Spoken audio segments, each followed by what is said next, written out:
Jenis kelamin bayi Ria Ricis terungkap, istri Teuku Ryan hamil anak perempuan. Sekian lama penasaran, ternyata istri Teuku Ryan ini mengandung bayi perempuan. Fakta ini terungkap lewat acara Gender Reveal yang diadakan hari ini pada 18 Mei 2022. Ria Ricis menyiarkan acara Gender Reveal secara langsung lewat kanal YouTube Ricis Official pada pukul 11.00 waktu Indonesia Barat. Kala itu, Ria Ricis dan Teuku Ryan ditemani oleh sejumlah kerabat serta teman dekat. Memasuki bulan ke-7 kehamilan, akhirnya jenis kelamin bayi Ria Ricis akan terungkap. Sebelum diumumkan, Ria Ricis mengaku bahwa dirinya mengharapkan bayi laki-laki.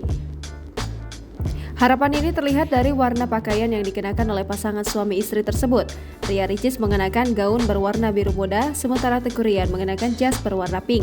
Masing-masing dari mereka mengaku sama sekali belum tahu apa jenis kelamin sang bayi. Barulah ketika balon-balon berwarna merah muda bertaburan pada puncak acara, terungkap fakta bayi Ria Ricis adalah perempuan. Ria Ricis dan Teuku Ryan sontak berpelukan.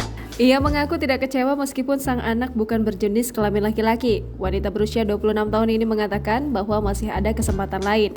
Meskipun harapannya tak terwujud, Ria Ricis mengaku akan memberikan yang terbaik untuk anaknya kelak.